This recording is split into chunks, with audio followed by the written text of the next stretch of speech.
building a team for a startup, yeah, I want to know backgrounds on people. I want to know, are they clean? Because when you go to raise money, they will do this, and they will find out these things. So much better that you know it than, than they find out. I also like to structure things with that founding team.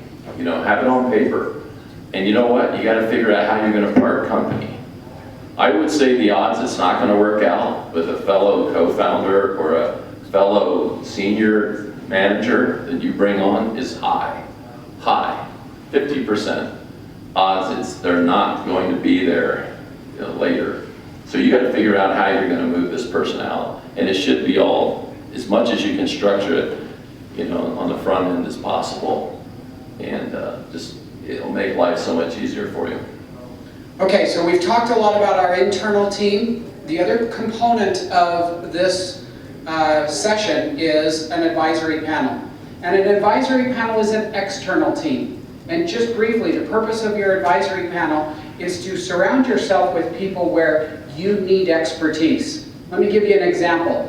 If you have a consumer good and you want to get that consumer good into mass retail, but you don't have somebody, or you can't afford somebody on your internal team, that is an awesome person to find and to put them on your advisory panel. Somebody that has experience getting into Walmart and Target and places like that. Same theories apply. You're looking for highly qualified, proven people to be on that panel and to help you get your product, your company, where you need to go. It's really a group of mentors is what he means. It's just finding a group of mentors that can be there and give you advice that, you can't give them anything in return because you're just a poor startup, right?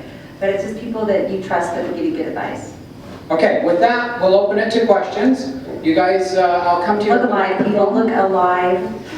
It's Friday afternoon and it's game time. Almost over and it's game time, okay? Pep rally right here. Maybe you first. What? No, questions. Good. Okay, questions, yes.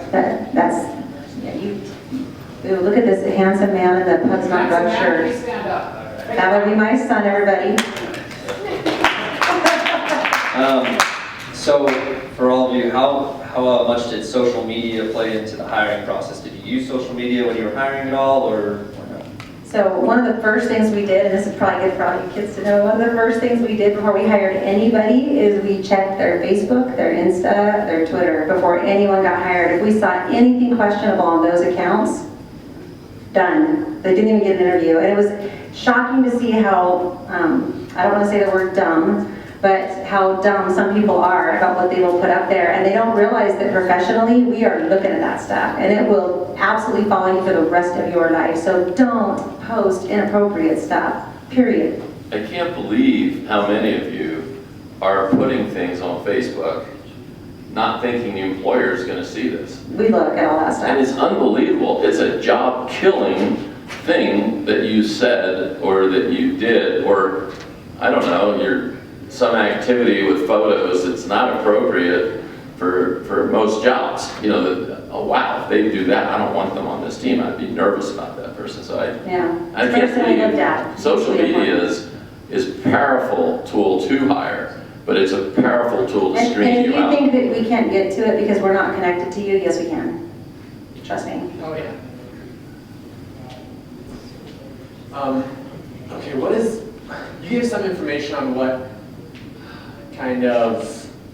characteristics are common among the right people that you were glad you hired in retrospect. I just kind of wanted to dig into that a little bit more. What are some other outstanding qualities that those people have that with your experience you say, well, yeah, now I know this is the right person to hire? So there's a pattern. You've already created a pattern in your life, whether you know it or not. And that pattern can be easily dissected and figured out. And we're looking for patterns of success and patterns of reliability. The fact that you're here at BYU is a big pattern of positivity. I mean, you guys are like the creme de la creme, just so you know. Like seriously, the kids that get into BYU. Yeah, this is the Shows place you to worked be. hard. It shows you made tremendous effort. That's one of the greatest qualities we're looking for, to be very specific. Shows you the best looking people in the country because #1 for most attractive. Sorry, John, I cut you off. So I think this pattern, I don't know you, but you tell me your name and give me 15 minutes, and I'm gonna come back and tell you things about you that are gonna blow your mind. You know, I'm gonna say, okay, you know, social media and these different things, that this is my take on you, and I'm gonna make a judgment call in a short 15-minute window. And the positive things I'm looking for is anything that you've done that tells me that you're a person of finishing things you start.